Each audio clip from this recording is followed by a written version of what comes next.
the desktop with a picture of the printer is that computer. To switch to this one, you do scroll lock twice and then enter. And now that's this computer. I see.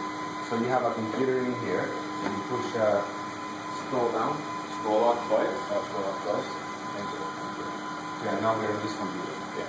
Alright, got it. Which computer do you want to be working on? All the setup's done on this computer. This is just to control the printer. So we shouldn't touch that one anyways. We should always be on this one. No, remember the program that we were setting up the parts? Yeah. Saying, well, maybe we should do 2 of them and we see how much they can fit on the tray. That's all done on this computer. Alright, I see. This is just for starting the job. You'll just press this button. Yeah. Seeing how much material is left, seeing the temperatures. When you do we're going to do cleaning and calibrations now. That's all done through this. Right.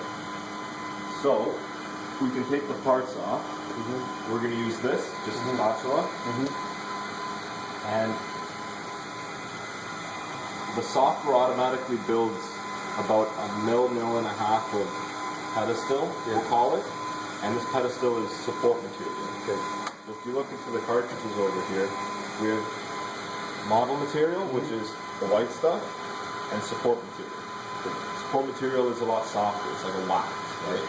And it's actually mixed with the model material here to make like a matrix, like a lattice, and that gives it the strength, right? So we're going to go ahead, I'll start with the small ones first. Just keep the angle pretty low so you don't, you'll see with the bigger one now.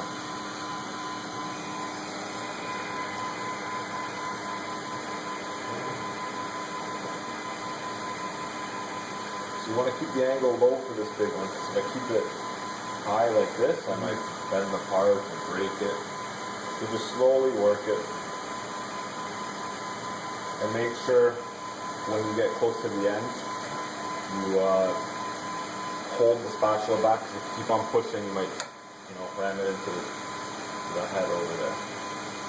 So that is this part. So you can see there's support everywhere underneath model. The reason for that is because the printer is printing exactly like an inkjet printer. It's printing 2D, right? But it's just this tray over here is moving down. That's why you get the 3D. So the Z-axis. So since it can't build on air, for these parts over here, there has to be some sort of support. So that's the foundation, that's the support that is always going to be underneath your model material, as well as underneath any undercuts. So if this was going like this, there would be support all over it. Okay. So we're going to hook it up. For this stuff over here, do you have a garbage can?